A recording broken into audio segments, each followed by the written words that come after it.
guys, it's over. It's done. It's in the books. Can you believe it? Justin Verlander, another win on a game night at Oracle Park. Giants win 5-2. I just got back from the ballpark.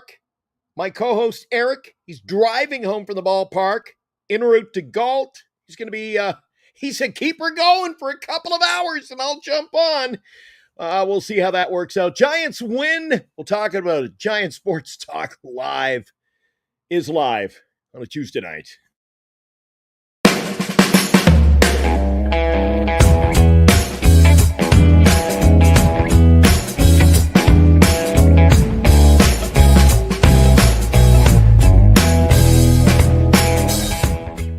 And now, Giant Sports Talk Live. Here are your hosts, Eric and Glenn.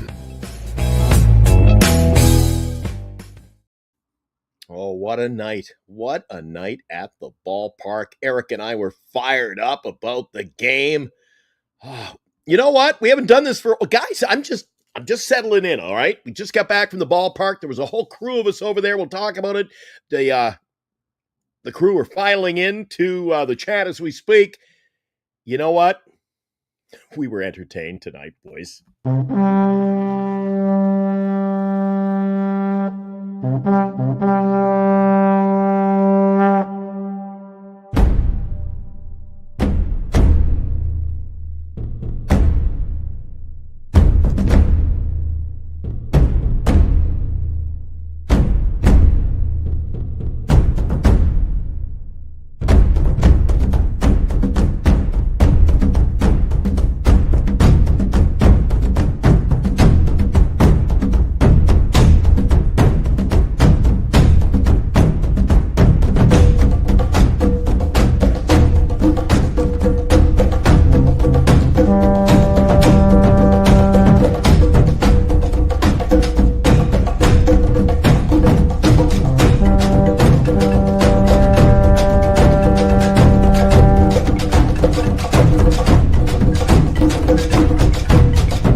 What a night.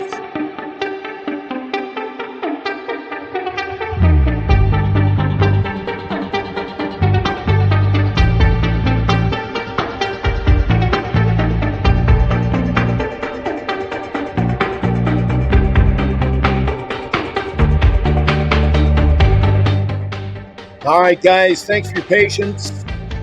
Settling in. Tuesday night, August 26th edition of Giants Sports Talk Live. Glenn back in the big chair. Eric, night off. At least for now, we'll see if he jumps in later, if we're sticking around till then. Who knows? Between now and then, we've got lots to talk about.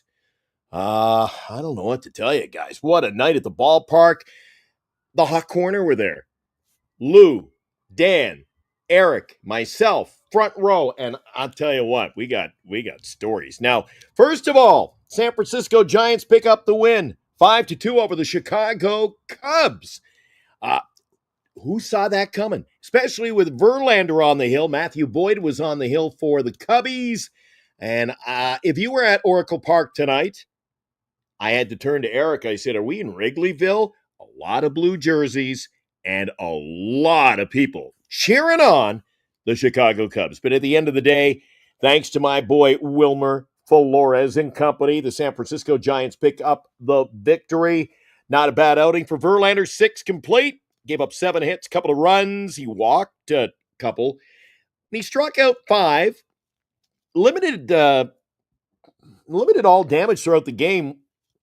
Cubs scored a run in the fourth, run in the fifth. Verlander's second win of the year. Ryan Walker picks up his 12th save. Matt Boyd, he is the losing pitcher tonight, 12-7. We're going to break down some stats in a minute.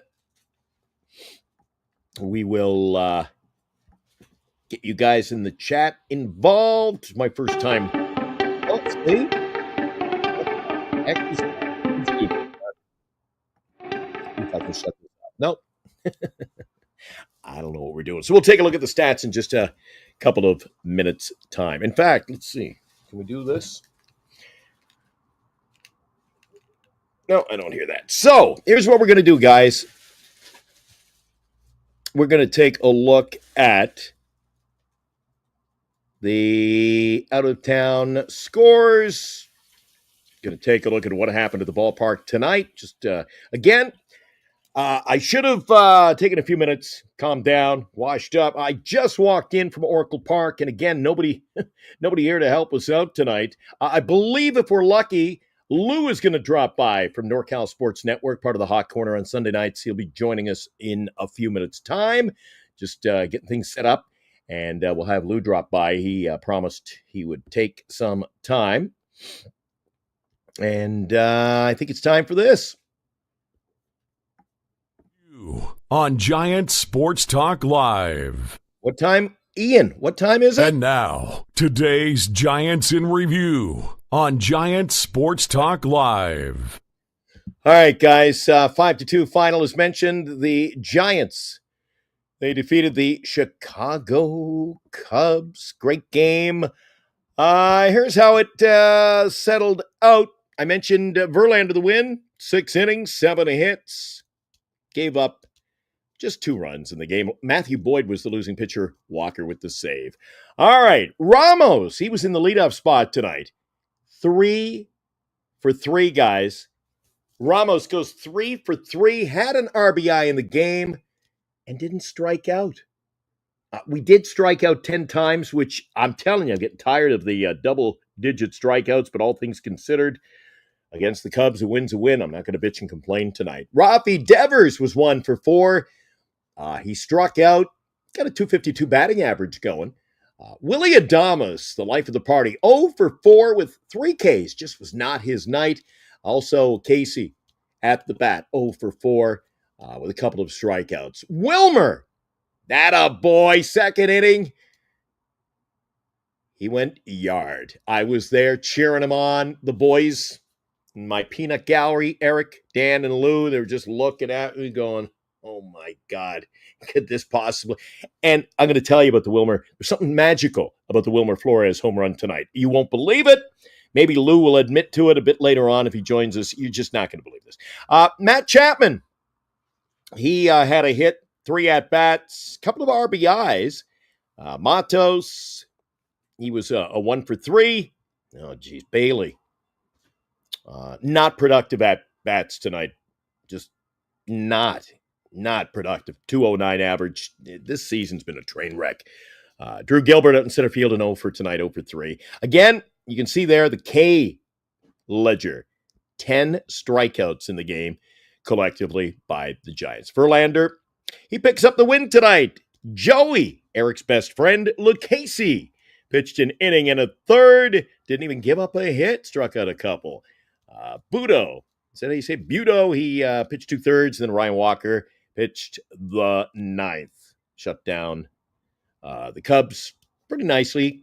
Gave up just the 1 hit and a couple of Ks. That's how it all looked tonight at Oracle Park. You guys settling into the chat. I see we got a big crowd rolling in tonight. Holy cow. Hey, Lou. Lou is here. I'll tell you what, Lou. I'm not going to waste any time tonight because I'm just getting settled. Lou, I just walked in. Didn't have time to clean up, shower, nothing. We had to get the show on the road. Eric had said we would go on at 10 o'clock. We were late getting to the air.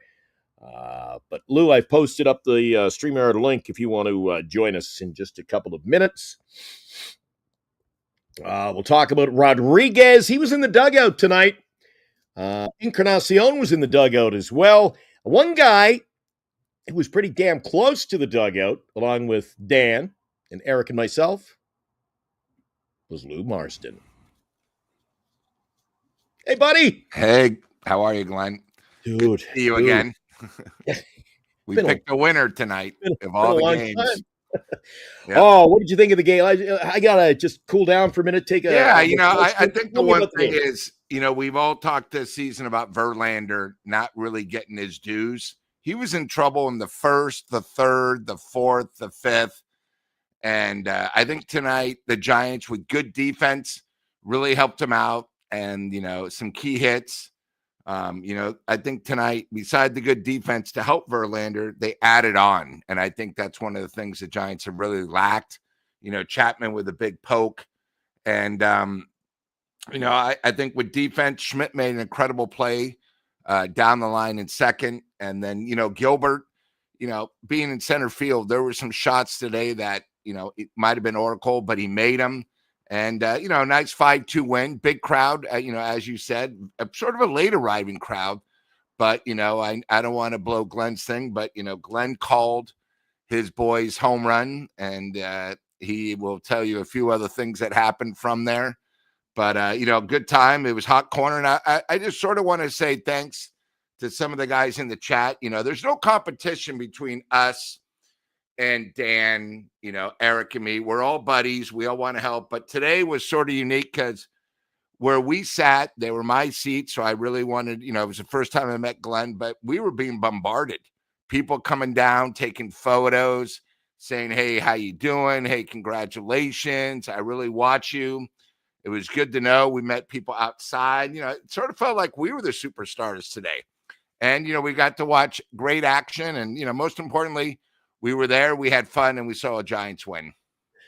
I don't know. I use that loosely, that term. We were the superstars. I'll tell you what, though. Were you? No, but people kept coming over. Hey, are you Glenn? Are you Glenn? Are you the guy on TV? No, it was more. Were you there when the guy? I was like, what am I, chopped litter? Are you Eric Romo from Giant Sports Talk? Hey, what are you talking? Come on. Yeah, but you know what? Eric and Dan. Yeah, but it was a lot. You're not blowing smoke. There were people actually. Yeah, coming up. Can I get some photos? One girl goes, "Hey, do you think we can take a photo between innings?" Like, do you even have the right people? We're just fans enjoying. But it was good. It was actually the first time that all four of us have actually met. Yeah. I've never met Eric before, Glenn. I've never met you. I know Dan, of course, from the show, and I was just with Dan at the San Diego Padre game, last week. But, it was really good. We had a lot of fun, and, we saw a good game. It was sort of a game of everything, and I think the Giants, I think it's a little bit too late, but they showed they can win as a team because tonight they won as a team. Great defense, clutch hitting, add-ons. And, Verlander did just enough to keep him in. So, but, that was good. And like I said, I think, you'll talk more about your adventure, but it was a pretty special day for you, Glenn. I'll let you sort of tell what happened, beside predicting the homer. And one of the Giants came up and, wanted to acknowledge you for being such a fan. And that was pretty cool. You know what? I owe it all to you. And I think I speak on behalf of Dan and my buddy Eric here at GSTL, Giant Sports Talk Live. You made it all happen. Those are great seats, buddy.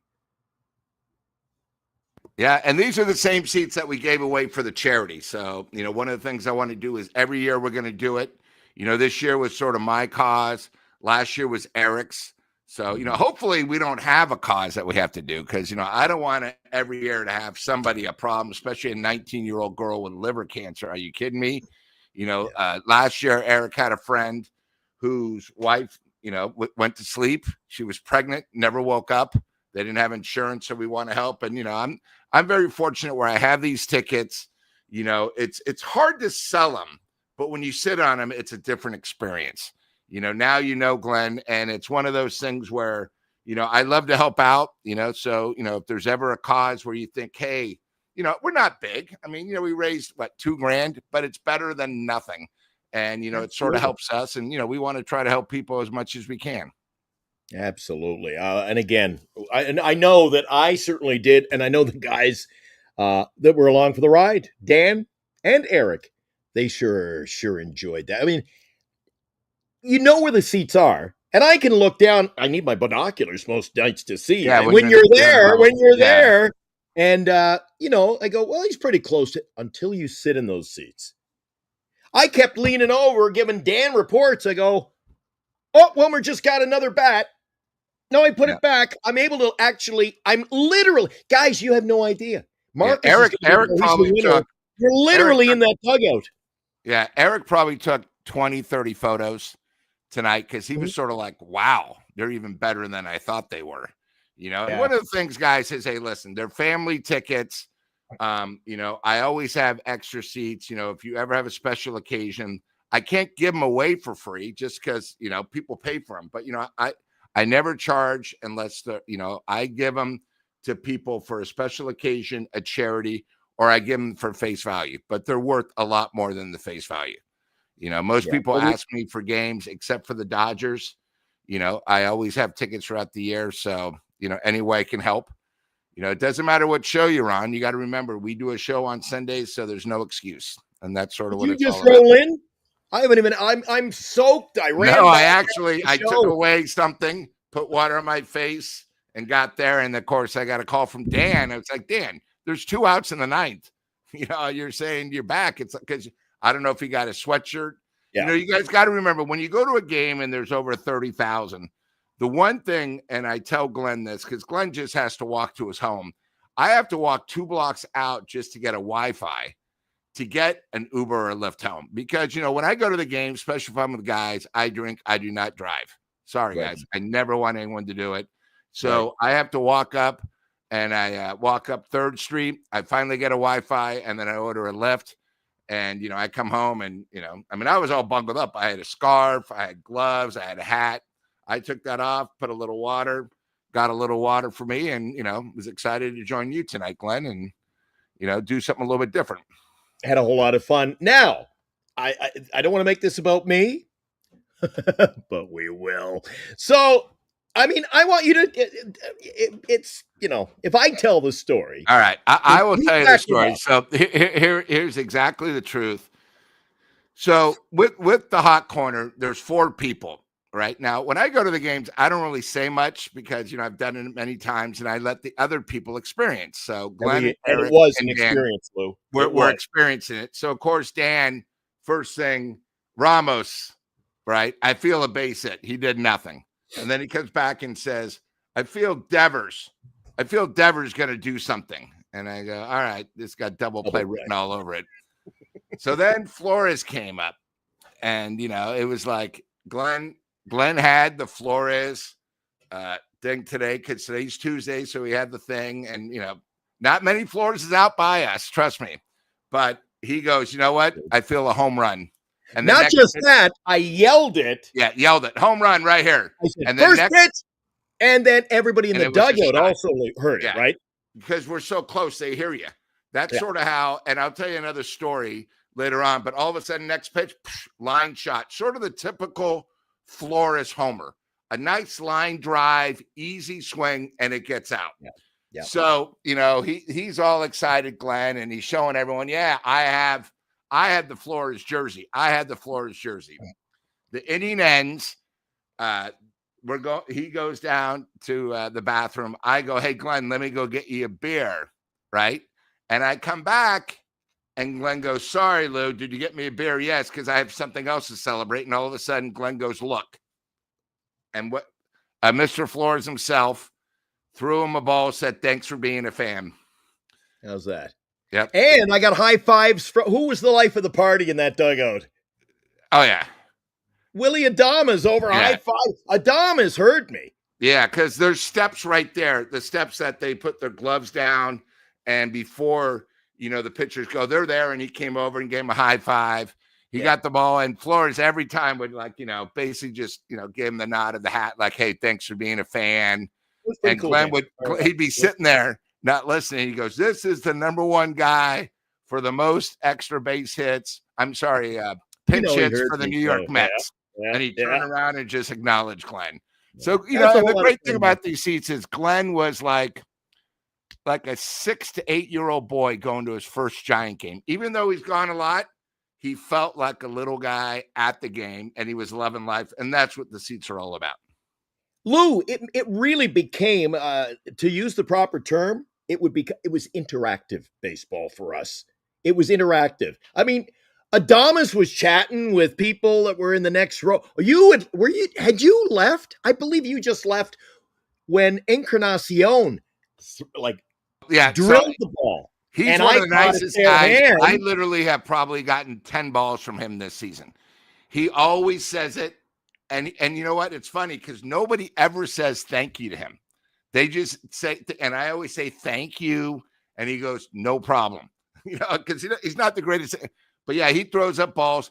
What's great about him is maybe he hasn't produced on the field, but he's been a great character of what a San Francisco Giant is, especially when there's kids around. They always have balls for the kids.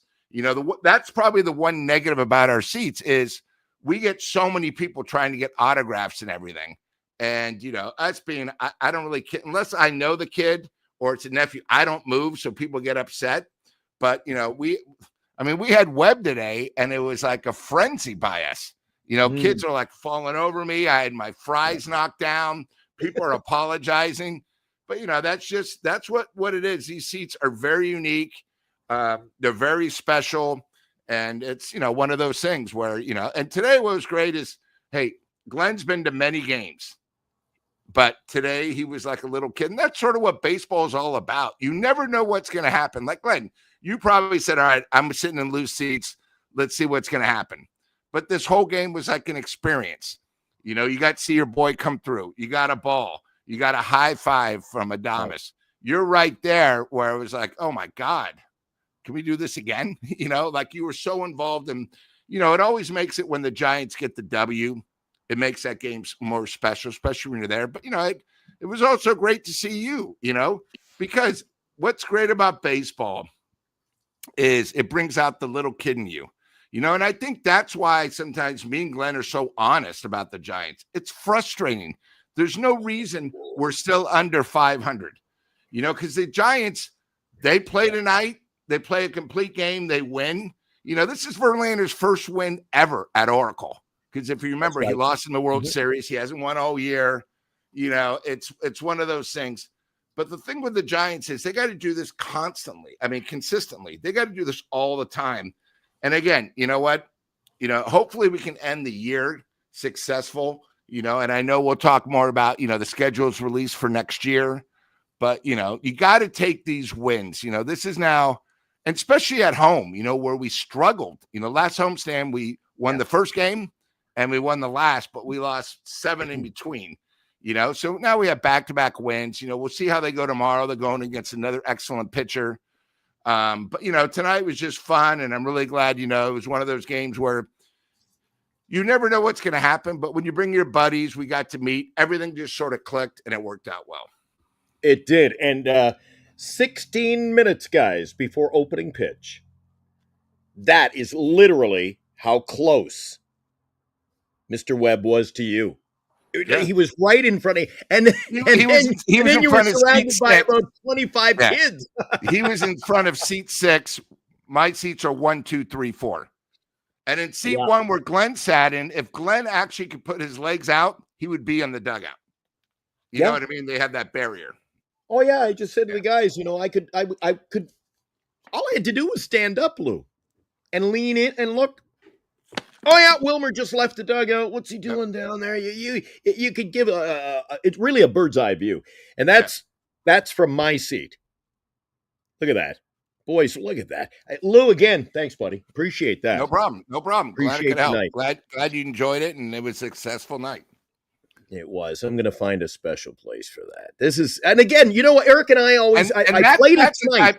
That's the type of thing where you spend the extra $4 and get the case so you can put it and save it. And, hey, it was a special thing, and what I'll do is I'll try to get the ticket so I can send it to you. So, you have the ticket, you have the ball. Great souvenir. It doesn't happen all the time. No, it's beautiful. And I played we don't usually use the opening for the show we did tonight, but it says, are you being entertained? We certainly were. All right, in the preview earlier today, I talked about the Giants 63-68 mark. Certainly wasn't a great road trip, Lou.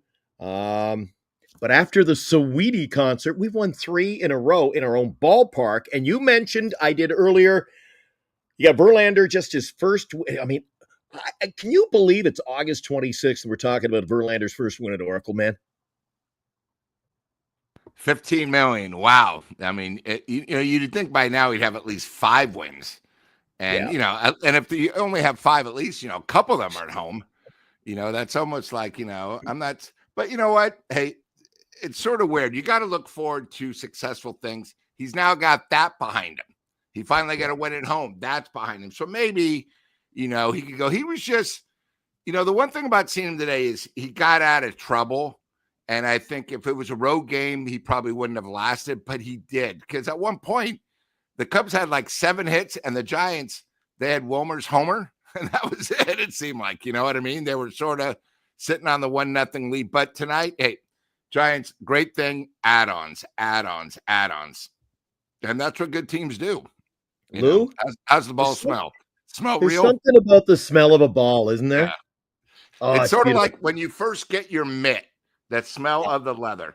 And when you get a ball, especially where the ball hasn't been dented or anything, there's just something magical. Yeah, a few little scuffs on this baby, but you know what, man? It came right from the boys. So that one will find a special spot. And it'll be, you know what, Lou? Yeah, and again, I don't have any my better half. Bernice has to put up with the big kid in me because when you talk baseball, Lou, this is what it is. You can be a kid. You can have fun. I did. We're gonna take a deep look at the game. You and I'll spend some time. Hopefully, you got some time to spare tonight with me. No problem. Hey, it's my pleasure to be on your show. Hey, we I don't appreciate think, it. I think I maybe I've done a right? lot of chats. Yeah, with Eric. Eric said, "Hey Lou, do you mind?" He goes, and you know what? Eric said, "Hey, our budget's good enough. We'll give you a Pete's coffee, and then hopefully Bake That Dough can actually give you a free sample." And I said, "I'm in." No. I mean, that's that. I got to negotiate. My time is valuable, as you can see. I got so much to do after a big Giants win. No, I've only met you about 6 hours ago. I don't think you've turned down any free eats, have you? No, you know what? I try to enjoy myself. Hey, you know what? We're lucky we have our health. I know we'll just say this one more time. Dan on my show, NorCal, unfortunately lost his father-in-law. He's actually was in town tonight because he's flying out to the Philippines tomorrow. So, you gotta live every life special. And, I know we have a lot of people that might have kids and you're going back to school. I know we're men and, we have egos, but, tell your loved ones you love them occasionally. Tell your wives, your kids, especially when they go to school, they're feeling a lot of pressure when school just starting. Just tell them you love them and you can't wait to see them. And then the other thing is just make sure people in your life, just, an easy text, just ask them how their day is going. That's all it is. That's all I recommend. Right on, brother. A little bit later on the show, we'll talk about our sponsors. Poof, and there they are. We'll get into that a bit later on. Lou, we got somebody hanging out in the chat, waiting patiently, and he was at the ball game. He's always scoring the games, and he's taking names. There he is. He didn't show up in the. We got you a prime real estate seat too, just down from us.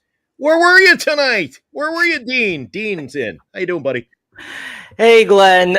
So yeah, funny story about that. I'll try to keep it short. Story, Lou. Lou, it's a funny story. I buy him a prime lower bowl ticket. He didn't show up. It's a funny story. Glenn, it was $1 million to 1 shot. It was $1 million to 1 shot. If I wasn't there, I wouldn't have believed it myself. Like a Seinfeld episode. No, but please. Talk to me, Dean. Yeah. So wouldn't you know it, a friend of mine just so happened to also be available in this game and also had some seats in the lower box that were available. And, I was just like, there's a couple different seats. I'll check them both out before the game. Got a little nice view of each side. Ultimately decided on the one that I was at. But, just like a little bit closer behind home plate, could see the balls and strikes a little bit closer. But, yeah. Well, either way, put the pressure on you, Dean. But you broke Bernice's heart. She was sitting waiting for you. I'm so sorry. Hear that? I didn't get to the 5th inning. She says, don't worry about it. She got there in the 5th. Gotcha. But good, Lou and I have been talking about the game. We had a lot of fun. We were sitting in those like when I say lower bowl, we're talking like I could have reached out and touched the blades of grass. It was so beautiful. What did you think of the game? A big win for the Giants here to open up the homestand. Yeah, absolutely. They were looking good overall. I mean, big story of the game that I saw, only 4 left on base today. They were effective when they needed to be. And yeah, I think that was a big key factor in this. I do think that Verlander had a pretty fantastic start, all things considered. He did get himself into some trouble each inning, but he was able to get himself out of it. The strikeout stuff was there. You know, again, like Verlander's been a little bit hot and cold in the second half, but when he's been hot, he's been looking pretty darn good. The 7 hits are a little bit more than you would like it to be, but you know, got to give him credit. It's only a second win, unfortunately, but you know, that's the nature of baseball sometimes. Yeah. And I'm sure you, I don't know if I was away. I was out of town. And I guess it was on Sunday night, Lou, when I was watching your show from Vegas that I found out that Dan had a loss in the family. So we all got a chance to connect with Dan, and we passed along our condolences to him. And I'm glad you mentioned that again tonight on the show. Oh, my goodness. Speaking of Dan, look, he makes an appearance tonight. What a game and what unbelievable. See, everybody's so thankful. Very thankful, Lou, for you coming through for us. What a game and what unbelievable seats. So thank you from Dan. And I know Eric, he's driving home and he's saying the same thing. So nicely done. Let me go back to Lou. Lou, I looked over to you. I know it was early in the game. Wilmer had hit the home run. Little souvenir after that. And then I looked at you and go, it's going to be one of those nights. We got 1 run and we had 1 hit in the second. And that one hit carried to the third. I go, uh-oh. But I thought, they pieced them together. I mean, they pieced runs together, which was nice. The one scary thing, Lou, if you want to, kind of add to it, double-digit strikeouts again, Lou. That's now 9 out of the last 11 games, and teams just aren't going to win when you're not putting the ball in play. It's sort of funny. We talk about the Giants add-ons, but the add-ons were they put the ball in play. When Ramos doubled after Matos, got sort of a break, they made them pay for their problems, the Cubs. And that's what good teams do. The problem with the Giants, you're just not doing it consistently. They had, I think, 1, 2. Yeah, they had 2 tonight. No, all add-ons were all with 2 outs. And I think the biggest problem with the Giants is they got a leadoff double. And one of the guys goes, yeah, we got a leadoff double. And we had Bailey coming up. And Dan says, we should bunt him over because he can't produce. And it was a weak fly ball to second. Then, what's his name, who was batting 8th for the Giants, Gilbert, he struck out. So there's 2 outs. And it's like, oh, great. Here we go again. And then we got a hit. Then we got another hit with 2 outs. And I think that's the biggest problem with the Giants. We talk about runners in scoring position, but those were killers. The Cubs almost got out of it. They basically had chances. And I think the key thing is, and we talk about this a lot, is that was a shutdown inning. You know what I mean? Where a team scores, it's now 2, it's going to be 2-1 going into the 5th. But that basically turned the whole game around. 2 big 2-out hits. They then now lead 3-2. If you remember, there was a little problem because Ramos sort of had a problem I think he tried to make a great catch. He missed it. Crow Armstrong got into second. Of course, Melvin was wrong saying, hey, he got in. We could see clearly that he made it. And then what happens? The Cubs made him pay. Now we go to the bottom of the 5th. Giants get the leadoff double. They do nothing, 1 out. They do nothing, 2. But then they got 2 big hits to take the lead. And that was the difference of the game. And I think that's something the Giants really have been lacking. Make these other teams pay with 2 outs. Get the big 2-out hit.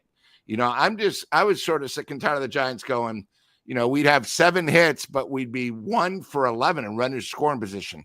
Tonight, every add-on run was with, I think all with 2 outs. And that's, hey, tonight was a total team win. The key to the Giants, can they make it to tomorrow against a good team like the Cubs. And, we'll see. Yeah, and I'll bounce off both you guys if you don't mind. We'll just we'll talk a little baseball here on the show after a big, and I'll call it a big way to start. We're taking on the Chicago Cubs here, boys, who are no slouch at 76 now and 56. And 76. that's an all-star pitcher, by the way, and a lefty. Yeah, So Matthew Boyd. That was. I'm glad you mentioned that. He is 12-7. His ERA going into the game. I haven't got the updated stat. It was 2.61. It's not a bad number. Not a bad number. And the Cubs. Look. They're a team headed to the playoffs. Now, Dean, I was a little surprised. Very surprised, in fact. I don't know. We'll talk to Lou as well about it. But Dean, let me get your thoughts. An off day yesterday, and then the Giants. What do? They sit number 51, Jung-Hoo Lee, again, who's a fan favorite. I was surprised. I will say, even though he cannot hit the snot out of a ball, Drew Gilbert did not, in my opinion, play a bad center field tonight. Yeah, he did fine out in center field. Some of his routes were a little sloppy, but ultimately he was able to catch up to the ball and did what he needed to do. Mm-hmm. So yeah, he played a fine center field today. But yeah, I think again we're still looking at. I was a little surprised to not see Jung-Hoo Lee in the lineup today. I think ultimately it's more just like you're testing out what you have at your outfield positions right now, right? Especially with the hole in right field being unresolved as it is. So I don't see any reason for them to necessarily force, especially in the position that we're in. Yeah, we still want to maintain a mathematical probability that we can still make that third wild card. But I'm on the other hand, I'm still thinking you've got all of this logjam of potential people that you can stick at right field. You may as well give them as many reps as possible so that you know what you've got going into the offseason and you can kind of build your strategy around that. I'm liking what I see out of Gilbert in the field, not necessarily so much to look at the plate yet. And then Matos again recently has been hitting pretty well. I know that we've been sort of waiting to see what is the deal with this guy. And again, this is another opportunity for him to be hey, this was my job to lose in the first place. Give him a shot to see if he's going to actually maintain that role, because I think starting next year, he should be out of options. So it'll be interesting to see how things go from there. Yeah, it's good to see Robbie Dizzle made his way back home after the game. I think you had a chance to meet with him, Lou, and he was he's one of our biggest fans over on our. Yeah, he's a fan of the show. He's a fan of the Giants, show. And he wanted to make sure he came up to meet all of us. And guys, we're just doing this chat for fun, but it's pretty cool when you go to a game and people recognize you, and it's one of those things. And he came up twice. He said, "Hey, I really enjoy your show. I really enjoy Hot Corner. I'm so glad you guys are all friends. How'd you get those seats? Next time, invite me." But I'm just saying stuff like that. And the one thing about I did want to bring up, and I think you bring up a great point, Dean. First of all, Dean, how you doing, Lou? Never met you before. Is Gilbert's first time in center field that I've seen him. I agree. The one thing I don't think we really acknowledge enough about Matos is he puts the ball in play. He doesn't strike out like these other guys. We're so used to our guys striking out, but if you go over, Matos at least makes contact. So for me, he definitely should be in, because we can't have it where, we were going for a while where 6, 7, 8, 9, or maybe 1 for 16 with 8 strikeouts. And it's not all about the strikeouts. It's just the outs in general. You got to put the ball in play. You put the ball in play, anything can happen. And I think with Matos, at least he does that. Now, again, I'm not sure why he's being called up now. I think sometimes the Giants, we got to think of our front office. I don't think our scouts, our front office, because when you really look at it, Ramos was only up because Lee got injured. We got very lucky. All right. Chapman got injured. We got Casey Schmidt. The Giants, sometimes they have this talent where a lot of other teams go, okay, you know what? We're not going to the playoffs. Let's play in the last 3 months, of the season, see what we have. The Giants haven't done that the last couple of years because they've always been, we're within 5 games of 500 and we're only 5 games at last third wild card. And one of the things I tell Glenn a lot when we talk, I'm sick and tired of us just battling for the third wild card. Okay. We're not the Detroit Tigers. We are the San Francisco Giants. And I'm sick and tired. We have to do it because it worked, 10 years ago. Okay. It's been over a decade that we've been in the playoffs. One of the things I talk a lot with Dan is we've only had one winning season since 2015, the second half of the season, and that was 2021. Let's forget about 2021. Just say we've had 10 straight losing seasons. Okay, we're the Giants. We're not like the Seattle Mariners that all of a sudden, having a good year this year. We have to start thinking bigger and better. I don't know if this year, maybe because of the Buster juice, as I call it, where everyone said, oh, we're just going to improve. But we haven't. We're talking about that. We still have a chance for the playoffs. How about us get back to 500? And then we can talk about the playoffs. And then we can sort of see. But, I'm glad that, at least if anything's come up this year, we have Devers who, hopefully can figure it out. So we have something to look forward to. But here's my thing. We talk about Matos. We talk about Casey Schmidt. Are these going to be guys that are going to be a player the full time, or are they good bench players? It's easy when you only come up for a good 3-5 weeks. Perfect example is nobody's talking about Fitzgerald anymore. But last year and early in the season, he goes, oh my God, do you remember how great he was? Yeah. Hey, he was unbelievable. I think he had 9 homers in like 7 weeks, 6 weeks. The problem with the major league, and this is the big thing about Eldridge, and then I'll get back to you guys. Everyone thinks Eldridge has talent. Okay. But his strikeouts right now is 38% in AAA.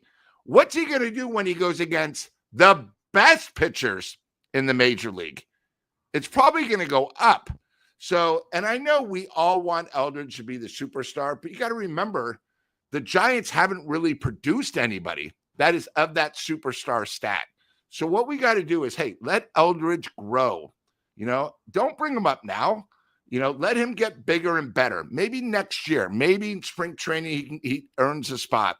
But let this kid grow. The kid's not even 20 years old, okay? And see what we have, and I think you bring up a good point with Matos. We need to know what we have, okay? Because he has had options.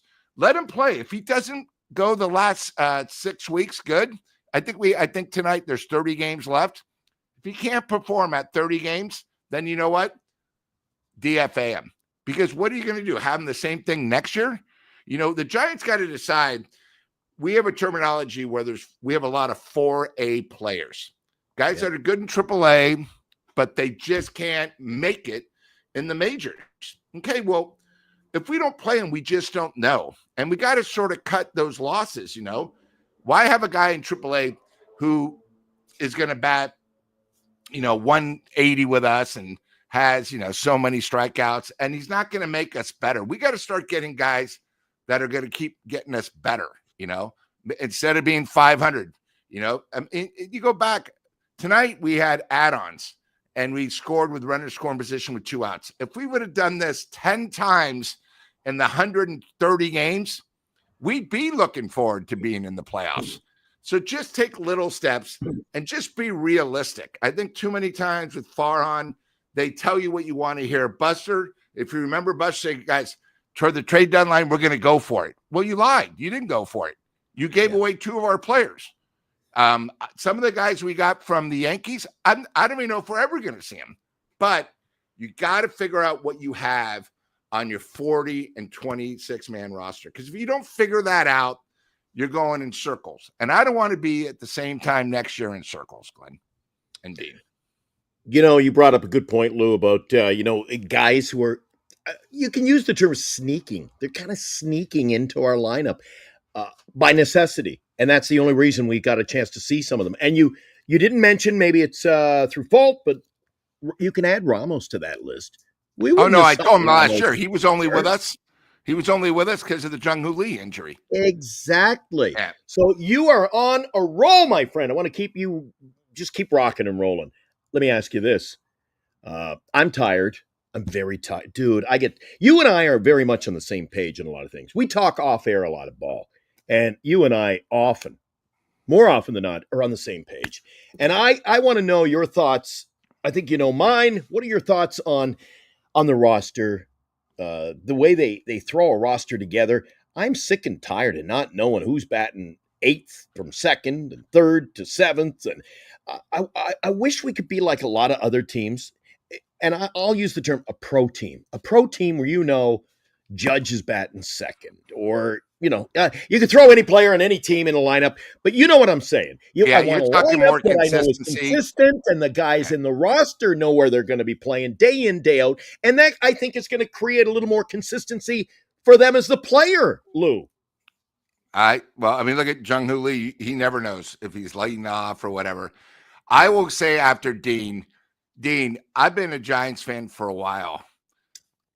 I want to ask your opinion. Obviously, you keep score. You're just like us. You're a little bit younger than us, obviously. A little bit, Lou. Do you want to keep the same team for next year? And do you think if you have the same team next year, and maybe we add a pitcher, because I don't think Verlander's coming back. I hope they don't bring Yaz back as a right fielder.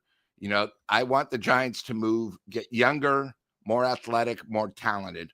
But do you feel next year the Giants, with Melvin underneath, with the same team we have, and maybe we add another pitcher, that it's going to be any different? Honestly, no. I think there needs to be a pretty significant change, because you can't keep banging your head into the same old brick wall and expect anything different to happen. It's just not going to happen.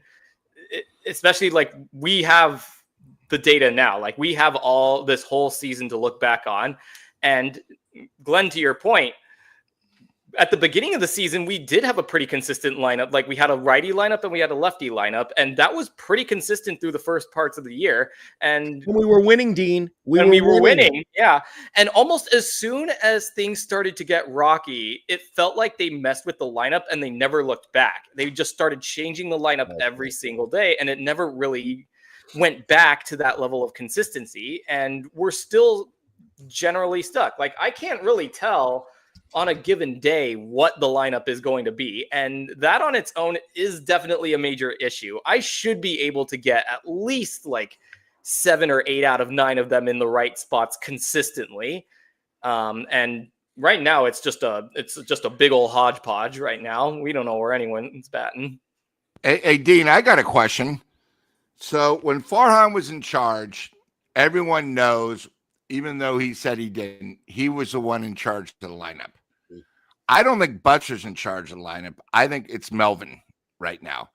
Are you? I agree. I think that's true. All right. So do you, with the Melvin thing, because a lot of people forget why Melvin got the player option for next year. And I brought this up on the hot corner. If you remember, there was total panic.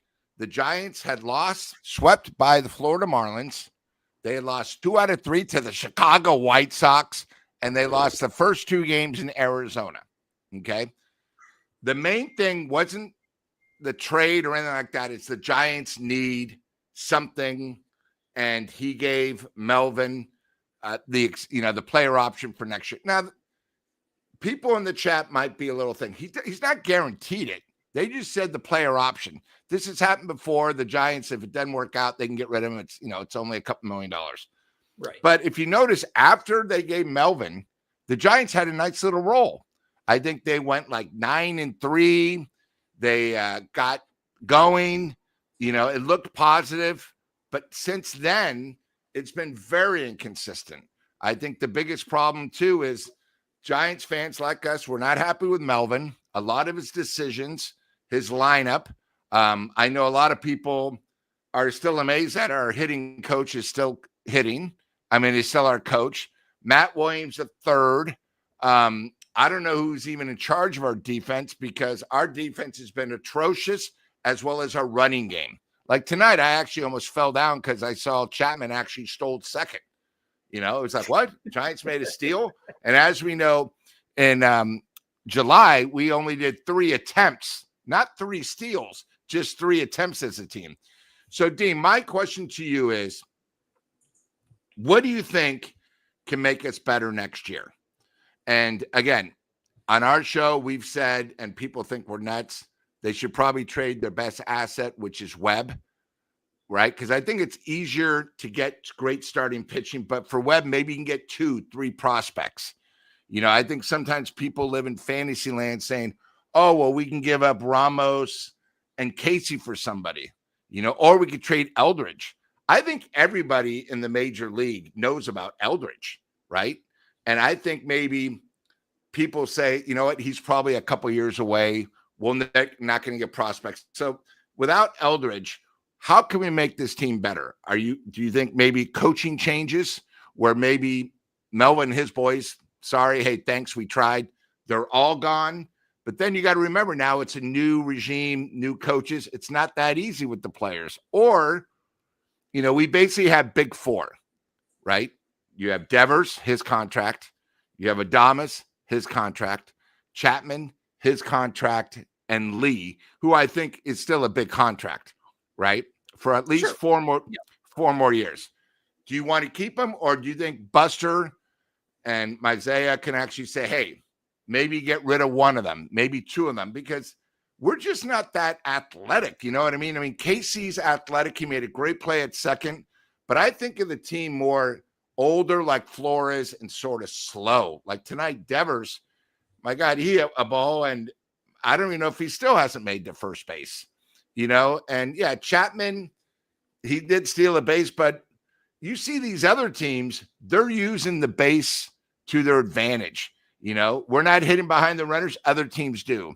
Dan was with us tonight saying, my God, Bailey, you're going to bunt. Just bunt. Of course, Bailey from the right side, it's like, I don't even know what he's up there for. He's sort of useless. So tell me how you think we can improve the team. Because I know Glenn and us, we talk one way. I mean, and again, if you're Buster, what can you do to improve this team? I want to hear you, because you know what? I think biggest problem with Buster is, oh, I played with these guys 5 years ago, or I'm good friends with them. Forget about it's business. You got to do what's best for the team. I mean, I know later on we're going to talk about the schedule next year, 2026. If you take out some of the teams, it's going to be a tough sell on the weekends for the Giants. So just, I want to hear your opinion, especially the young. And, by the way, I love the Orange Friday jersey. Go ahead, Dan. Yes, my favorite, personal. So there's definitely a lot that can be done, but what I'm thinking first off is I think a coaching change is like first step. I think we need to go something a little bit more new age with the coaching staff. And great. I think there's a time and place for old school in baseball, but I feel like just like the way that things have been going with the lineup right now, it feels very like Bob Melvin's just like tinkering with this lineup and just like pulling this lever to see what happens and then pushing this button to see what happens. And it just feels like there's no sort of sense in it besides just like throwing things at the wall and seeing what sticks. So I think that's where things need to start. Now, if we're still seeing, even with a coaching change, this lineup not producing by the All-Star break of the next season, then I think that's when we start to think about a more long-term sell, trading off pieces like potentially, like I love Webb. I don't want to see Webb traded in the slightest, but I could see like if we're in the same sort of hole going into the All-Star break next season, that's when they need to start being like, okay, we need to actually start like upgrading. As far as the core is concerned, those 4 contracts that you talked about, I think one thing that's interesting about it is that a lot of them are very heavy hitters, right? And you got Devers as a heavy hitter. Adames is supposed to be like a 30-plus home run guy. Chapman hit for 27 home runs last season and seems to hit for pretty decent power. So your core is very power heavy. Now, that's fine if you in fact want to go with a more, but if you want to go with a more contact heavy approach, which is something that they've mentioned as something that they want to do, then you've got to surround them with guys who can run and guys who can, and turn something that could be one base into 2 bases. Get those little advantages that puts a little bit of takes a little bit of pressure off your power guys. because I think right now we keep ending up in these situations where like you need to show you need to bring the power in order to get anywhere, and it sucks because like we're either in these situations where you get countless times actually over the last few weeks we've gotten like the first two batters out and then we got a base hit, we got another base hit, we got a walk, bases are loaded, here comes great, it's Bailey or Gilbert or someone who's just not hitting very well, and they strike out and the rally just immediately deflates. We can't keep doing that. And to the players' credit, it's hard to string 3-4 singles together. That's why you got to supplement some of that with base stealing ability that I don't know why we strayed so far away from it. Like they were doing it a little bit, at least, like, again, baby steps here. They were doing a little bit of it at the beginning of the season, right? Like Lee was a little bit more aggressive on the base. Do you think that was sort of like coming from spring training where the Giants were doing it? Because the first month, you got to remember we had a great first month, but then it's sort of, I think a lot of these players, spring training is just routine. First month it's working, and then you know what you do? You go back to your old routine. I think what you're saying too brings up a good point where the Giants, and they'll go a game, they'll get 4 hits, but 3 homers, all solo, right? But then the rest of the game where they just need a simple hit or a fly ball. Because if you remember that first month, they had like 6 walk-offs, all very unique. I think of the Ramos with the inside the park, right? I think Chapman actually had one.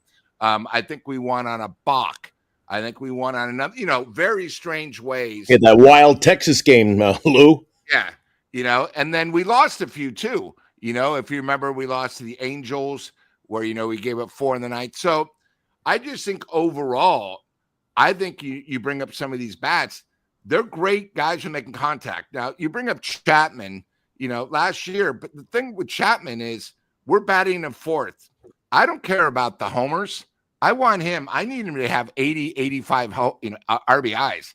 If you get a guy with 23 homers and you only have 60 RBIs, it's sort of useless. That tells me batting 4th, when the big times come up, he's not coming through. And if you remember, before this recent injury, he was like 8 for 62 with runners scoring position. And this is a guy that we're batting 4th that we depend on him. And this was also when Adames was having the problems. Devers, I don't, no, I know Eric's favorite thing is, hey, the guy he's used to playing in Boston. But what's funny is Boston, since he's gotten out of there, has the second best record in the American League, and it's just one of those things. But keep going, because I like what you're thinking. We need it. I think what you're saying too is we just need guys that can make contact and just do these little extra things. Like the one thing I would love, have a leadoff hitter. Someone like, Arias from, Luis Arias from San Diego. He's in second base. I know we have Casey right now playing. Hopefully, he can play a whole year. But we need a leadoff guy, a guy that can make contact, because I've never seen it more. And I know Ramos came up today where 7, 8, 9 do nothing, and then it's a leadoff hitter. That's a lot of pressure, getting that big 2-out hit. And majority of the time with him, he hasn't when he's been leading off. And it's just one of those things. But I mean, is there anything else you can think of? And here's the other question for me and Glenn want to know. Is there anybody out there beside Tucker, which I don't think we're going to be able to pay for, that you think we could get? I saw a few guys in the chat talk about, Reshman, from Baltimore, especially since they just signed their young stud. But is there anybody out there you think, hey, he has Giants written all over him? Hey, before Dean answers that, Lou, I want to see I want to see if Dean agrees with me to that point. You ask who would be the guy to get, and I said it when I drafted him in fantasy this year, was Chandler Simpson is built for our ballpark. Why is this team in no way committed to the running game? I just don't get it. Dean, I think you know a little bit about Simpson, what he brings to the base pass. The guy, a full season, I think he could steal 100 bases. We're going back to the Ricky run era. That's the kind of ball player I want to create excitement at Oracle Park, Dean. Like the old Cardinals on the carpet. Yep. Oh, 100%. 1,000%. I mean, yeah, Chandler Simpson's a guy who, again, he doesn't necessarily, he just needs to get on base and then he's just going to wreak havoc. And you know what? That's what the Giants have needed. You know, it can't just all be on the guy at the plate. You got to create some pressure. These pitchers in MLB are too good, right? They can make baseballs do completely wild things. And just having a guy who can take a little bit of the pressure off, give something for the pitcher to worry about. That's something that really goes undervalued sometimes, especially on a team like this where it feels like everyone is laboring around the base path sometimes. And, you know, you got a guy like a reason I was kind of excited for Fitzgerald last season is because he does have that sprint ability, but the problem is that he can't get on base. He can't hit. It's the most frustrating thing. So that sort of player that can have that kind of top flight speed and really hit for some contact is definitely something that I really wish that we had right now. Like actually back when we signed Correa, or like when we attempted to sign Correa anyway, I was actually big on the Trey Turner camp at the time because I get that it's like not the greatest. So you remember there were 5 shortstops there. 5. Yeah. Right. You know, we even could have got someone like Swanson. So you liked, and again, I think Turner went to Philly where it wasn't about the money. He was already sort of committed, but I see what you're saying because what he could have done, a guy that makes contact, a guy who's on the base is going to make you think. And I think the one thing about the Giants, and I think this is more of the coaches in the front office, they adapted a new rule, right? Where you can only throw over twice. Okay. Every other team has adapted saying at least get 1 throw. Now, if you throw second, we almost can go. We can take a biggest lead that we want. As long as they don't get us, it's going to be a balk, right? And you got to remember now you have the pitcher where maybe he's got a good slider, but now he's thinking of the first baseman. Maybe that slider doesn't move as much and it's now hittable. And, you know, the problem is the bases are bigger. The person stealing the base has every advantage, especially after I think the first throw to first, and we've done nothing. It's not like it just started this year. You know, it was the same thing last year, you know, and it's amazing. You know, last year Ohtani did 50-50. I don't even know if the Giants as a team even stole 50 bases.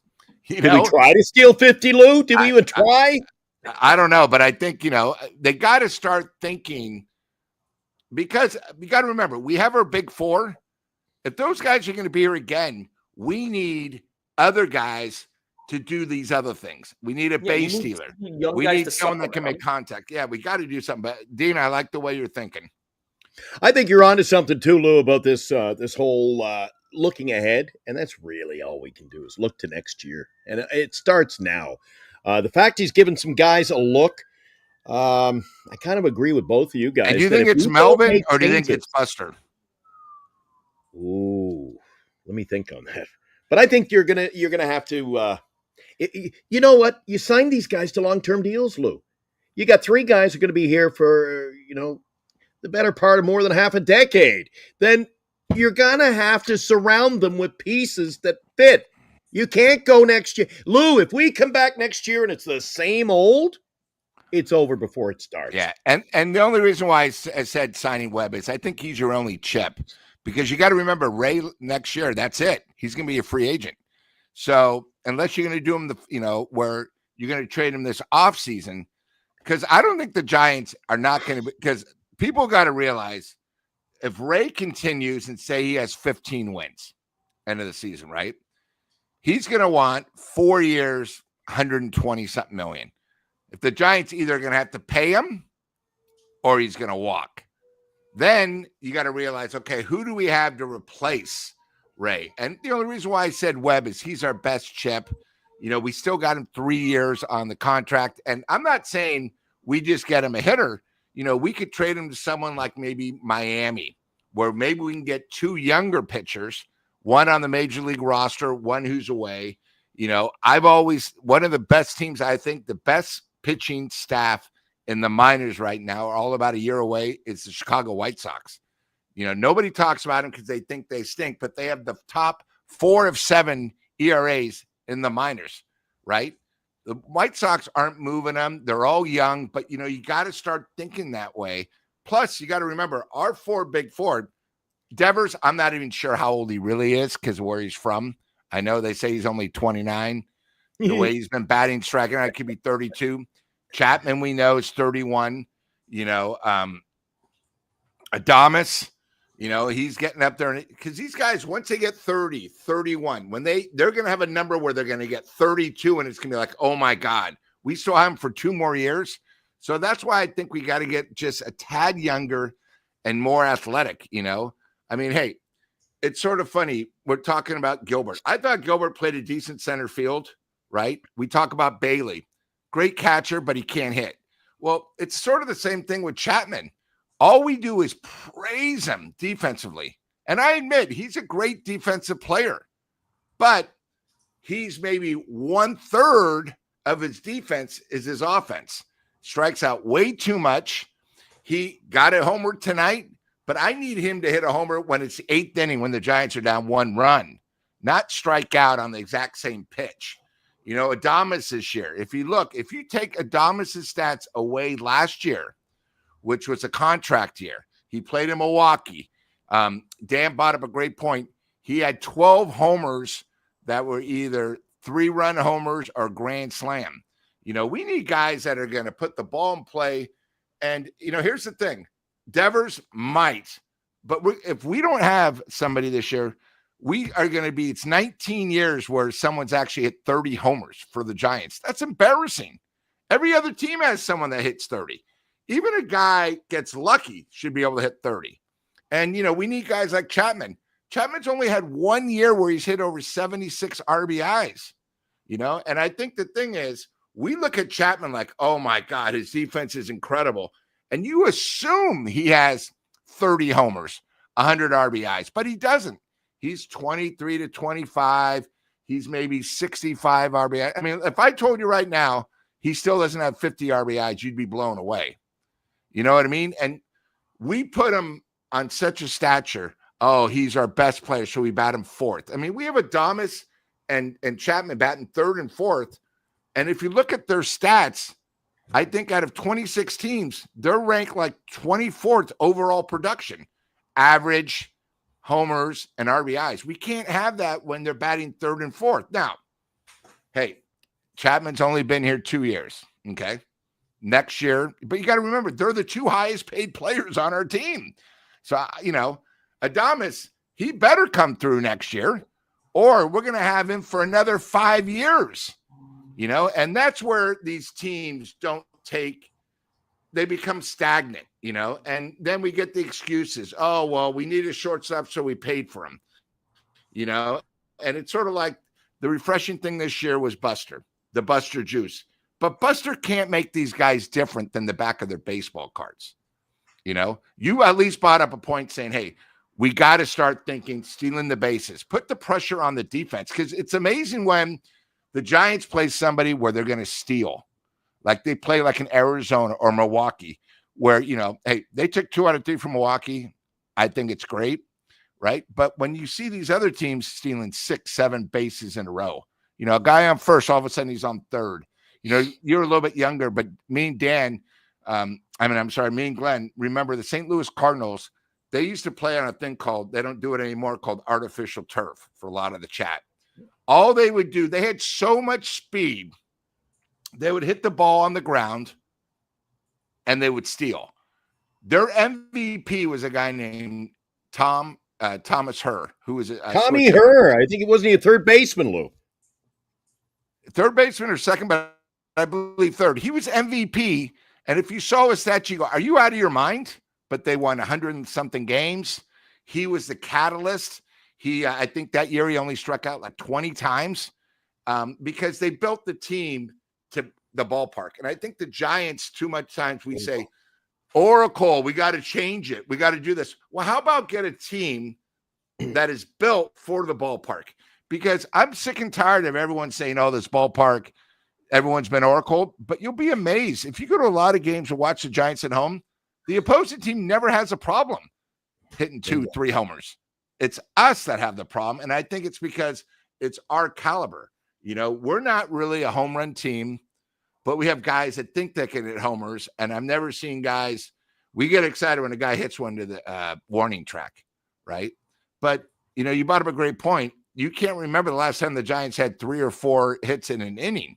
We're talking that the season's almost 85% over, and the only time I can remember big hits was Matos against the Dodgers when he hit the homer to tie in the 9th. We did lose eventually. And, of course, the game Glenn was at, the inside the park homer by Bailey. I mean, when you think about it, key big hits when it counted. But, I mean, I can't really think of anything else. Maybe the Little League home run with Ramos. And we're 130 games in, and we can't think of something huge. That's a problem. But Lou, don't get caught up in the excitement of that either. You got an inside the park home run from a guy who can't hit, A, and B, only has 2 home runs this year. And that was one of them. So he's hit 1 true home run out of the ballpark. That's a problem. Hey, we got a lot of things. But we love his framing. We love his framing. Oh, the framing. Stop with the framing, Lou. We got a lot of stuff we're going to talk about. The show is just, it's a good night. And the Giants have won. When you go an hour and 12 minutes, feels like we've been on for 20. Got to take care of a little bit of homework. I don't want this to slide. And now, another Giant Sports Talk Live Super Chat.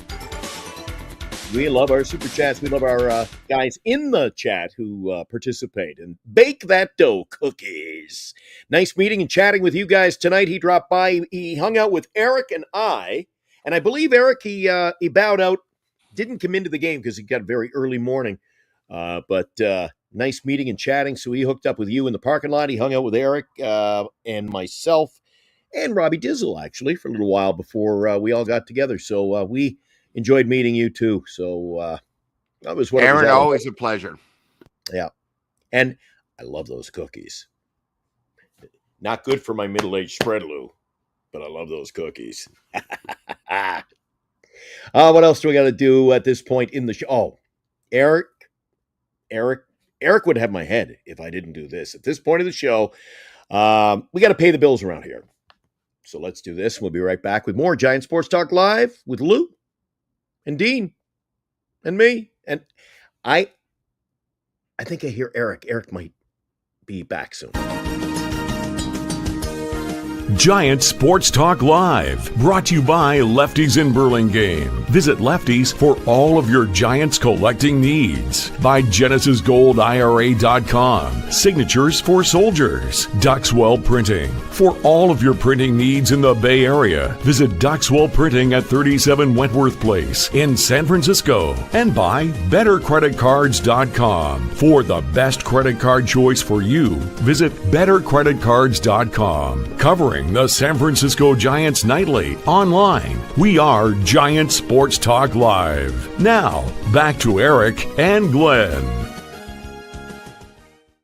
Now, Eric is making his way back from the ballpark to Galt, which is a bit of a haul. So we hope he drives safe, gets back, and he said he might pop in late stages of the show. Appreciate having you, Lou, over from NorCal, as we mentioned earlier. And somebody mentioned in the chat that I didn't bring up enough. You know what? I've already spoken to Dan. Dan knows how I feel. Passed along condolences. You've done the same, Lou. So I know he's going to be out of town for a bit. What else? And I know we have skipped a lot of the. We haven't been watching the chat as closely as we usually do, but you guys have been carrying on such a great conversation over there, Lou and Dean. So a lot of guys talking ball over there in the chat amongst themselves. Dan brings up a couple of good points. One of them is they need 3 or 4 contact hitters in this lineup. Indeed, because the reason they can't score with runners in scoring position is because strikeouts kill rallies, and the whole lineup is full of strikeout artists. I didn't like what I saw tonight, guys. I'm going to go to you, Lou, because you and I can get pretty testy at times. You're Mr. Salty, and I'm usually just a prick. So I got to ask you, when you see a guy like Devers, I mean, Devers is going to hit you the long ball. He can produce. Got a decent average. Man, he does. You talk about, if you want to crap all over a guy like Wilmer Flores for not having wheels, Devers is not far behind. Did you see him running the bay? I don't know if you caught it either tonight, Dean. This guy does not. Is it he slow or he just doesn't hustle? I'm going to answer Dean first, or I mean, he's never been very fast. And they talked about a while back, they talked about something about a bad back, and I haven't really heard anything about that since then. So no. Was that not a thing?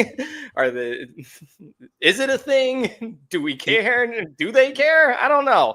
It's but yeah, that's never seemingly been part of his game. And so, yeah, I mean, ultimately I think he's just slow. But I mean, when the form is bad, when the running form is bad, it just makes it look worse.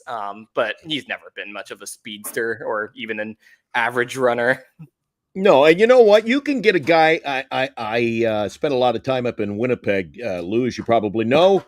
I get a chance to see the national broadcast every day. Every Blue Jay game is on coast to coast. So you get the pregame shows, you get daily shows, talk radio shows. It's Blue Jay baseball. So if you spend any time in Canada, you have got a pretty good vibe of what's going on with the Toronto Blue Jays.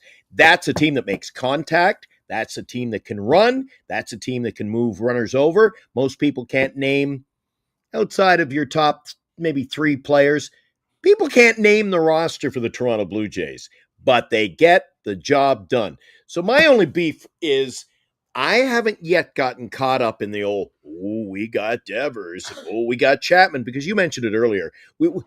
Chapman, look at the back of his baseball card, as Eric likes to say. What is he good for, Lou?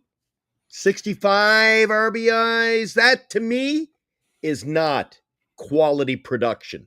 I don't care if you're a known, I don't care if it's Drew Gilbert, if he drives in 90 runs. I don't care who it is. I want production, and I just don't see it on a day-to-day basis, a month-to-month, and over the course of a season, Lou.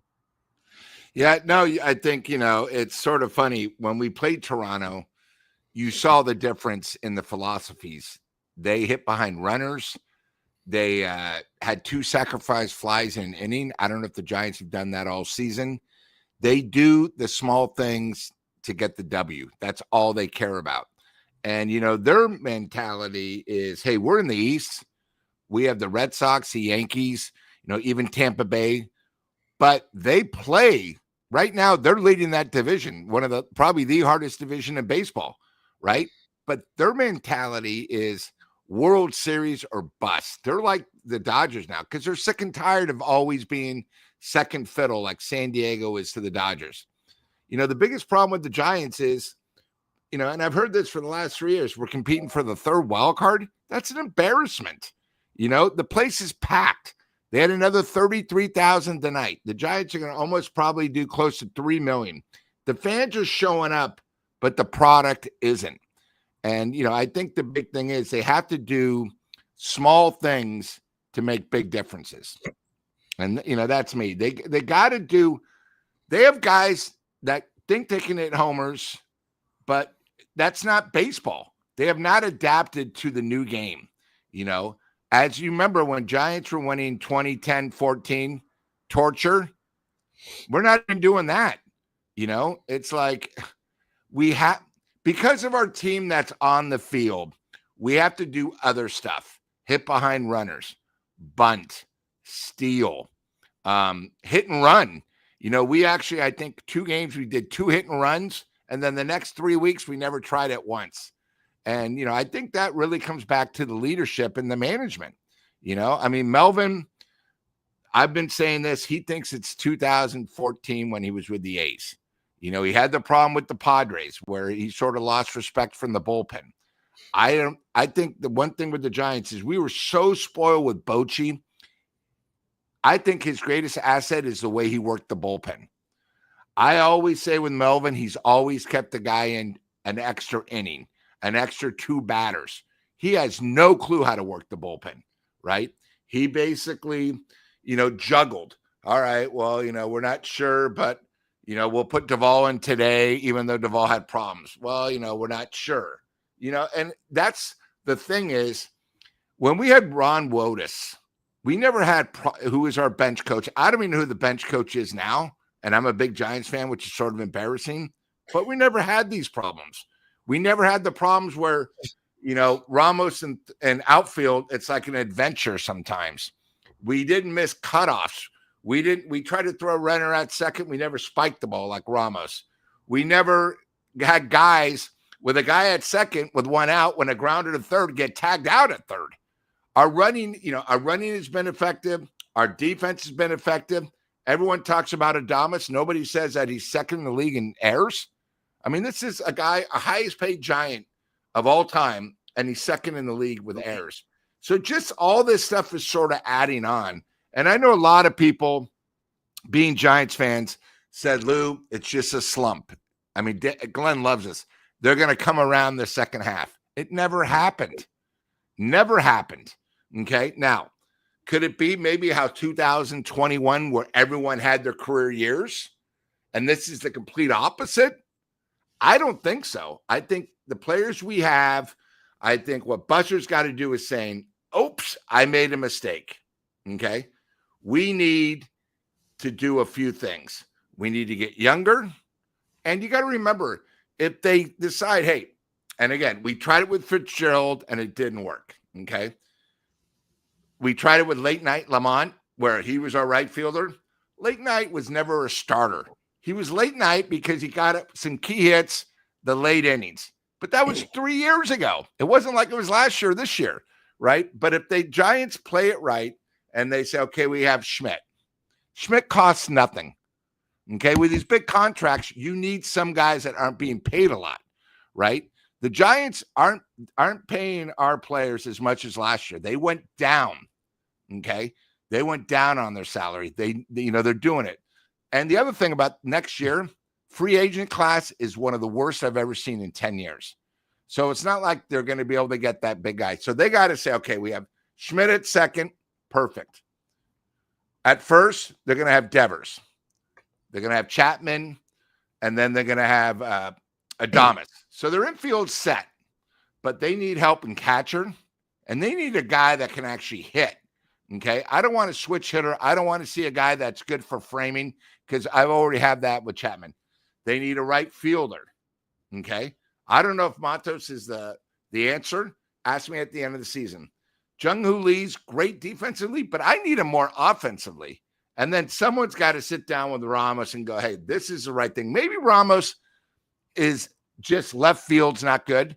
Then move him somewhere. Maybe just have him as your DH. You got to do something what you have because all these young guys are still cheap, And then this way you could do this. Okay, because we have Schmidt, Ramos, and then, maybe get another catcher. Maybe have Gilbert as your rolling outfield. Then you could spend on a pitcher, maybe get a couple guys that are maybe just, like a Verlander, but not 48 years old, maybe, 28 years old, that can do it, that can actually still have that pitch that can do it. And then if you do that, because the Giants overnight aren't going to get better. You got to remember, other teams are going to get better. Arizona's going to try to get better. They kept a few of their guys, but they're going to get rid of their pitchers. They got money they can spend. San Diego. I mean, it's almost like the Giants are saying, well, if they do the new divisions, we're going to have an expansion. That's not happening for another 5-10 years. So you got to see who we have. And the Dodgers are the Dodgers. What the Giants got to start doing is saying, hey, instead of the third wild card, they got to be like the Padres and at least Arizona. We're just happy where we are. And then they say, well, it worked 10 years ago. Baseball is completely different. You got to take some of these young guys that make no money and use it to your advantage. Just like our bullpen. I had some guy today behind us going, why did we get rid of Rodgers? And I looked at Glenn. I go, Glenn, it was over $6 million that we traded him to the Reds. And then guess how many? And then what did we do? We had one lefty for the first 100 games. We had one lefty. Yeah, but Lou, you made me feel bad. I'm like, Lou, I'm looking at you go, I didn't ask it. I didn't say it. It was it's like the guy's going, I didn't know Rogers on the Cubs. Yeah, he got traded. But why did we trade him? Why were you looking at me? Yeah. So, anyway, it's just, Lou, we got somebody standing by on line number 5, but first let me do this. Now, a Giant Sports Talk Live scoreboard update. Because we have gone so long, which is a real treat tonight, we were at the game, most of us. Out of town, Dodgers have beat the Reds 6-3. It's gone final. Athletics beat Detroit. That one went 10-7-6. A wild one. I think you pointed it out, or Eric did. San Diego, I believe, put up 5 in the first, and they hung on for a 7-6 win over Seattle. The rest played itself out. Those are the most important games. Giants with a win, 5-2 over the Cubs. And you know what? It's late on a Tuesday night, and I feel... I know he's part of the show, but I feel like a little of this. Oh! Well, that music can only mean one thing. Read his lips. He's back. Yeah, buddy. Eldritch Watch. Get out of here, man. Come on, TM. Get out of here, man. How was your drive home, Eric? Oh, man, it was quick, man. No traffic, nothing. It was just me and the road, man. That's kind of how it was once I got into 160 and onto the 12. Beautiful. Yeah. I tell you what, man, it was freaking fun tonight. Lou, thank you very much. Again, Lou, really appreciate that. That was freaking a great time. All 4 of us. Oh, gosh, dang, how bad the ball you caught, right? Dude, Lou painted the picture. Nobody would believe Willie Adames couldn't believe I called the shot. I tell you, I mean, that was from the day that I got there, met up with Robbie DeVille. We walked over to Longbridge Pizza, was able to meet up with Los and Aaron Loss. And Aaron, if you're out there, dude, thank you for hooking me up. Dude, it was a good time. It was a really good time. There he is. What's up, Aaron? Hey, and there was Dan. We met up, and then Glenn, you came down over on the Muti, came over there. You didn't have to walk the slog like we did, and had a great time, right? Good time hanging out with Los and Aaron. Yeah, well, you were going to walk back. I'm like, I'm no tourist here, buddy. I'll get you back safe and sound, and we all met up with Lou. And then we met up with Lou and Dan, and then I think Mike O, grandson of the Win in our league, and Steven Ortega was out there. Dude, it was awesome. Oh, he heard me. Look at this. Jay Case donates $25. Eric, great call with that. Hey, thank you, sir. I was wondering who was going to be listening and if anyone would catch on. I don't go out there and I just say I'm Eric on the way home from the game. So what was the call about? Since we were just talking here? About the game, talking about, it was a great vibe in the park. It felt great in there. We got in there and I think it's because of the weather. It was beautiful in there. I mean, I probably could have gone without my jacket. Dude, wasn't it, Lou? Wasn't it? I had my hoodie. No, I can't remember the last time I was able to go there in just a T-shirt. Yeah. Oh, dude, it was just Indian summer. It was beautiful. Yeah. It was fun. Yeah. And then, we're in the park. We're in there with our food, enjoying the time. And it was good. Verlander was, oh, geez, what's going to happen with Verlander? And he did okay. He did okay. I mean, he only allowed 2 runs going 6 innings. And then the Giants, they had the long ball tonight. Matos, opposite field, hitting it off the bricks. You got Ramos, who kind of flubbed, he was trying to make a play, and that's fine. And he wind up letting Pete Crow Armstrong get that double. But then he come up in the next half inning and he goes out there and he clobbers a double down the line. I mean, it was just a good time, man. And then Eric, what I was going to say is the great part about is those were all 2-out hits. Yeah. That's right. All of them. Great point, Lou. That's a great point. Dude, we just had a great time. And I guess you already talked about Glenn calls Wilmer's shot. And this is no shit.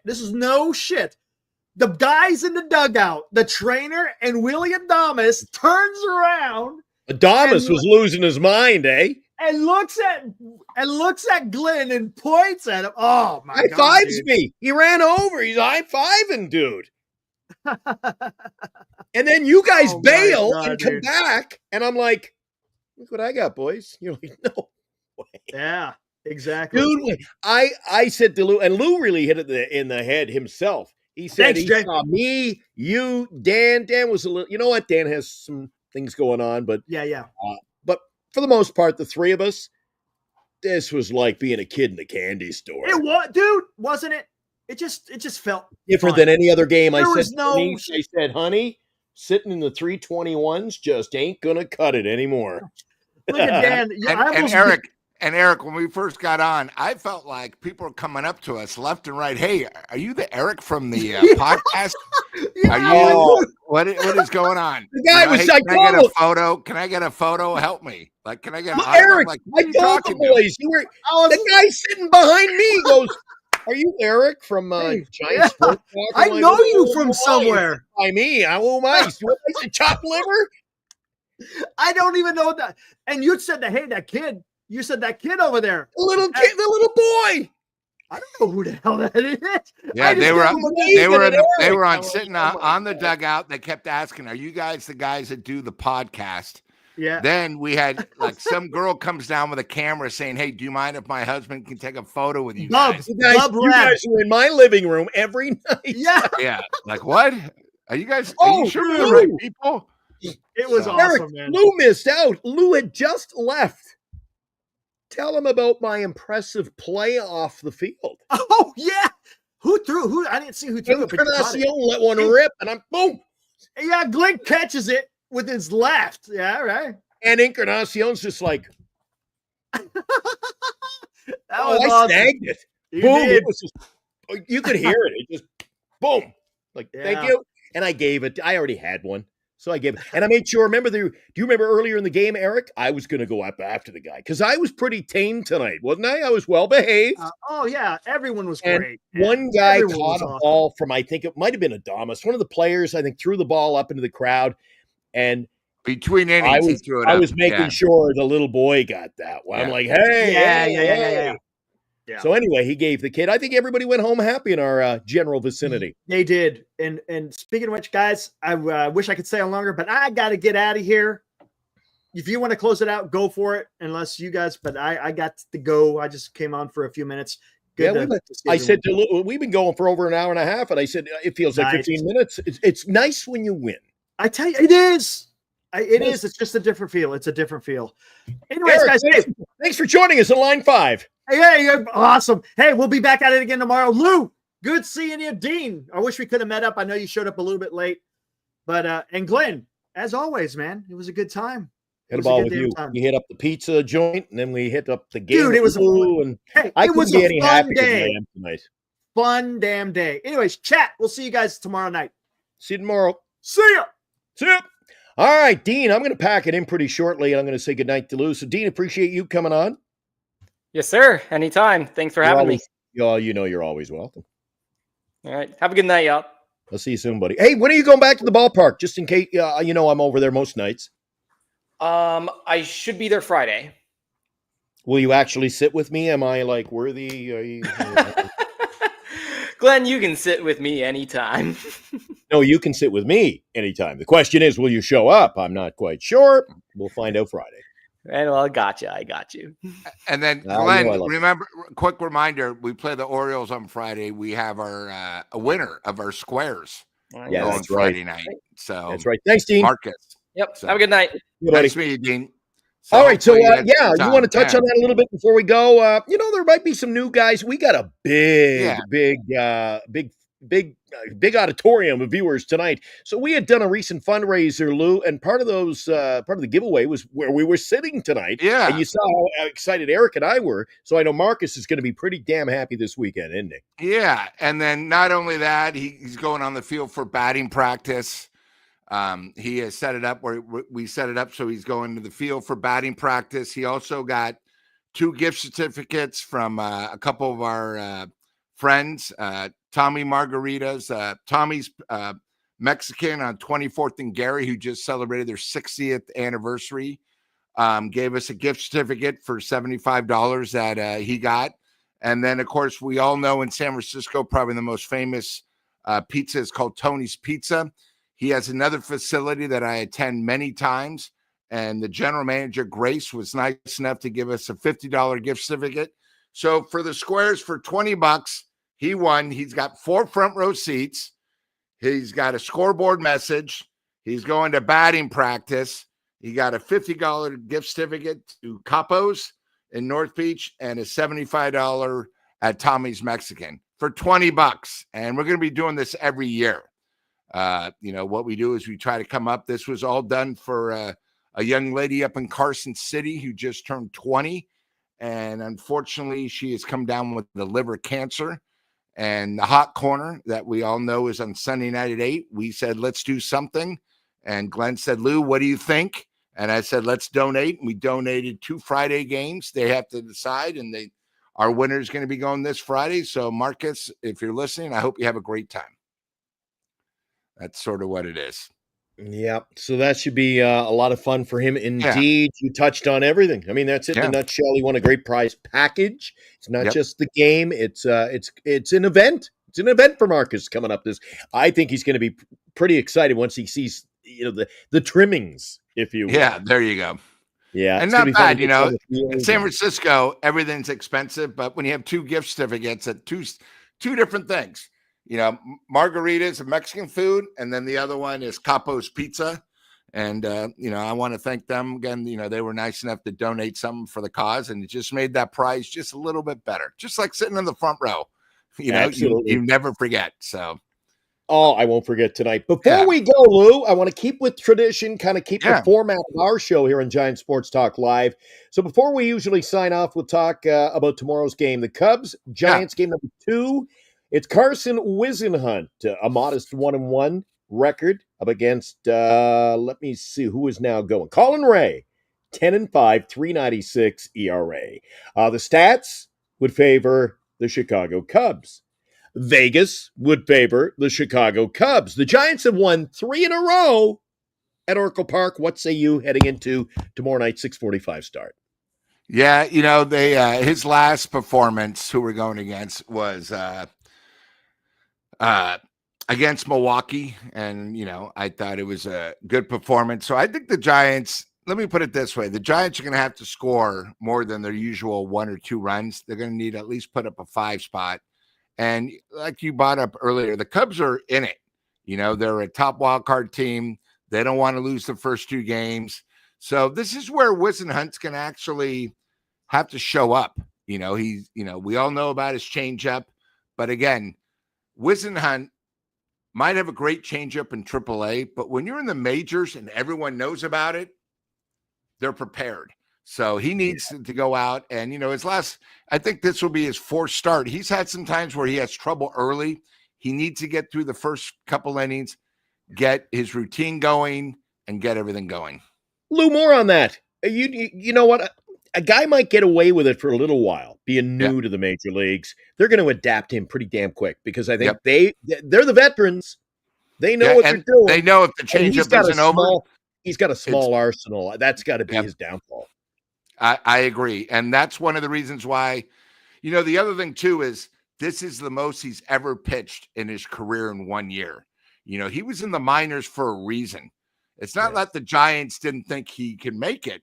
When you're a pitcher and you're in the minors for literally 8 months, there's a reason why you're not in the major league yet, and you got to remember, we have so many young guys. They realize we have nobody else now. So let's see what he can do. But, he had 1 great performance, but his 2 before, his changeup wasn't getting over and they just sat there. And again, these guys are so good. If you can't get your main pitch over and you're only going to throw a fastball, say 89 to 92 miles an hour and it's straight as an arrow, these guys are going to just destroy it. So what? I think, the other thing too is tonight about the Giants, they actually did something at a night game at Oracle because too many times that's when they were scoring the 1 or 2 runs. It's not like a day game where they can put crooked numbers on. Tonight was at least just a sign that they can hit at night. Because, this excuse, we got to change the ballpark. Oh, the Giants can't hit. Tonight was a perfect night. There was no wind. It wasn't overcast, and they took advantage. One other thing too is, like you said, they are getting some players in there and getting a look at them. Drew Gilbert, center field tonight. I thought he played decent in center. Dean had a point, made some weird routes, but I don't think it was. How many games has he played center at Oracle? He had to run for some balls, dude. I can't remember him playing out right field. Was this his first game in center? I believe it's his first in center. And again, you got to remember, this ballpark, right field is one of the craziest things because most of these guys don't play right field. They're actually almost playing right center. So when you're in center for the first time, he was literally playing left center. It's so big. That center field, you're all over the place. And, the way the ball carries, especially. And he's relatively new. You saw what it did. Yeah. You remember earlier in the game tonight when, Kyle Tucker? He ended up, he just played it off the bricks and it took a weird bounce. But, it's a tough right field. Matos, he's getting his look in right field. Gilbert in center. We'll see if, I'm sure tomorrow you're going to. Yeah, because the righty's pitching, so Jung Hoo Lee will unless there's something going on with Jung Hoo we don't know. We'll find out tomorrow. Yeah. I'm sure we'll talk about it. Lou, you're always welcome to join us. I don't know what's going to happen over on the NorCal Sports Network. Again, condolences to Dan's family. Yeah, thanks for having me, guys. Thank you, chat.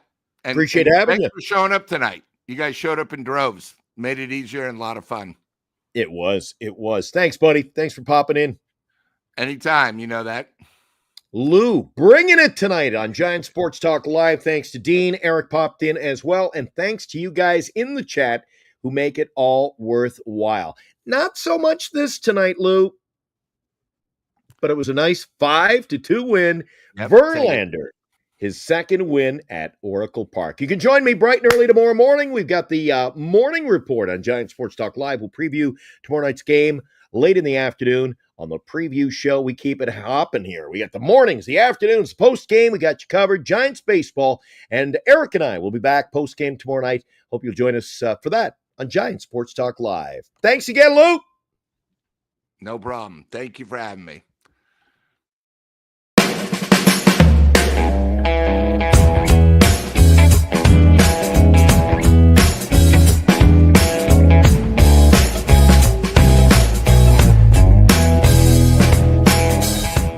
You've been watching Giant Sports Talk Live with Eric and Glenn, a Northern Lights Entertainment Broadcasting production.